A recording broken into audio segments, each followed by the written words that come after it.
Mansoor sir ಅವರೊಬ್ರು social worker. ಅವ್ರ ಸ್ಕೂಲ್ಗಳಲ್ಲಿ ತುಂಬಾ ಮಕ್ಕಳಿಗೆ 1 ಪೈಸೆನೂ ದುಡ್ಡು ತಗೊಂಡ್ರೆ ಅವ್ರಿಗೆ ಫ್ರೀ ಎಜುಕೇಶನ್ ಕೊಡ್ತಾ ಇದ್ದಾರೆ. ಅವ್ರ ಸ್ಕೂಲಲ್ಲಿ ತುಂಬಾ ಜನ ಬಡವರಿಗೆ ಕೆಲಸನೂ ಕೊಟ್ಟಿದ್ದಾರೆ. ಕೆಲಸ ಕೊಟ್ಟಿರೋದ್ರಿಂದ ಅವ್ರದ್ದು ಜೀವನ ನಡೀತಾ ಇದೆ, ಬಡವರ ಜೀವನ.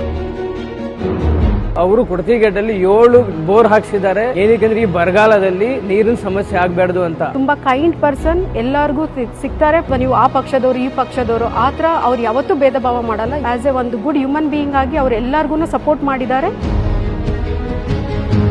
ಇತಿಹಾಸವನ್ನು ತಿರುಗಿಸಿ ನೋಡಿದಾಗ ಶಿಕ್ಷಣ, ಸಂಘಟನೆ ಮತ್ತು ಹೋರಾಟ, ಈಗಾಗಲೇ ಇವರು ಸಾಕಷ್ಟು ಶಿಕ್ಷಣವನ್ನು ಕೊಡ್ತಾ ಇದ್ದಾರೆ. ಜೊತೆಗೆ ಒಂದು ಸಂಘಟನೆಯನ್ನ ಮಾಡ್ತಾ ಇದ್ದಾರೆ. ಈ ಸಂಘಟನೆಯ ಮುಖಾಂತರ ಹೋರಾಟವನ್ನ ಮಾಡಿ ನಮ್ಮ ಕರ್ನಾಟಕ ರಾಜ್ಯಕ್ಕೆ, ಅದರಲ್ಲೂ ನಮ್ಮ ಬೆಂಗಳೂರು ಭಾಗಕ್ಕೆ ಬೇಕಾಗಿರ್ತಕ್ಕಂಥ ಎಲ್ಲಾ ಸವಲತ್ತುಗಳನ್ನ ಇವರು ಒದಗಿಸಿಕೊಡ್ತಾರೆ ಅನ್ನೋ ಇದರಲ್ಲಿ ಎರಡು ಮಾತಿಲ್ಲ. ಹಸ್ತಕ್ಕೆ ಮತ, ದೇಶಕ್ಕೆ ಹಿತ ಅನ್ನೋ ಒಂದು ನಾನುಡಿಯೂ ಸಹ ಇದೆ. ಅದರಂತೆ ಇವರು ಆ ನಾನುಡಿಯನ್ನ ಪರಿಪೂರ್ಣವಾಗಿ ಪರಿಹರಿಸುವುದರಲ್ಲಿ ಯಾವುದೇ ಒಂದು ಸಂದೇಶವಿಲ್ಲ. ಈ ಸಲ ನಮ್ಮ ಮನ್ಸೂರ್ ಅಲಿ ಖಾನ್ ಅವರಿಗೆ ಮತವನ್ನ ಚಲಾಯಿಸಿ ಇವರ ಜಯಶೀಲರನ್ನಾಗಿ ನಮ್ಮ ಬೆಂಗಳೂರು ಕೇಂದ್ರದಿಂದ ಲೋಕಸಭೆಯ ಸದಸ್ಯರಾಗಿ ಮಾಡಬೇಕಾಗಿ ವಿನಂತಿನಿ.